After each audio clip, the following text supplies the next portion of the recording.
साथियों नमस्कार, मैं कवि सीएल दीवाना फिर आपका नौजोतो ऐप में स्वागत है। आइए सुनते हैं कविता जिसका शीर्षक है हम अपने मुकाम चले आए। वो सूखी नदी, वो सूखा पार जहाँ हम नहाते थे। वो सूखी नदी, वो सूखा पार जहाँ हम नहाते थे। वो सूखी बावली जहाँ से हम पूजा के लिए जल भरा लोटा लेकर जाते थे। वो सूखी बावली जहाँ से हम पूजा के लिए जल भरा लोटा लेकर जाते थे। फिर इष्ट देव को नहलाकर पुष्प चढ़ाते थे। कभी कभी वो भी पूजा अर्चना के लिए मंदिर में आते थे। कभी कभी वो भी पूजा अर्चना के लिए मंदिर में आते थे। मुझे याद आ रहा है, मैं जल्दी में घर से अगरबत्ती लेना एकदम भूल गया था। मुझे याद आ रहा है कि मैं घर से अगरबत्ती लेना भूल गया था।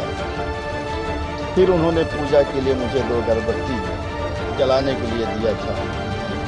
फिर उन्होंने पूजा के लिए मुझे 2 अगरबत्ती जलाने के लिए दिया था। खंडहर हो गया है वो मंदिर जो कभी दिन में भी चमकता था। खंडहर हो गया है वो मंदिर जो कभी दिन में चमकता था। मंदिर के द्वार में ओम नमः शिवाय लिखा था।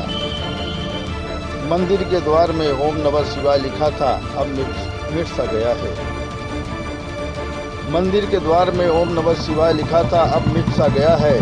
क्योंकि मैं 20 साल के बाद गांव में आया था। गांव में आया था। मुझे फिर याद आ रहा है, मैं जल्दी में पेड़ से फूल तोड़ना भूल गया था। और फिर सीधा मंदिर आ गया था। मैं पूजा अर्चना कर ही रहा था मंदिर में।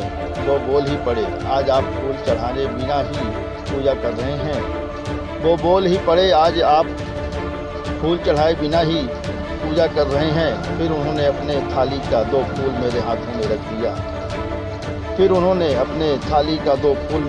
में रख दिया। फिर मैंने वो फूल शिव जी को चढ़ाकर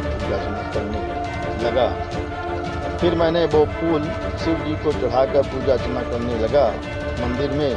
क्योंकि मेरा भी घर तालाब के थोड़ी दूर पे था। मैं उनको उस दिन अपने साथ घर ले आया।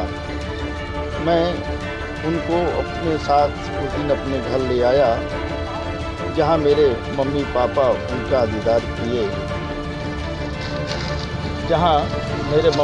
उनका दीदार किए बेहद खुश हो गए थे। मेरी मम्मी तो वहीं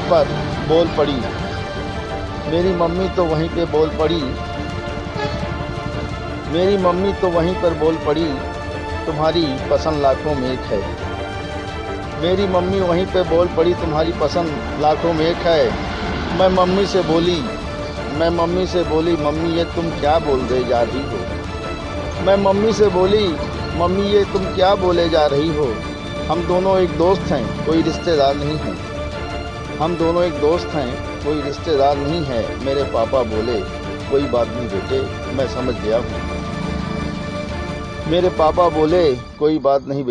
मैं समझ गया हूँ। जो तुम कहने वाली हो। चलो बैठो, नाश्ता तैयार है, हम दोनों साथ में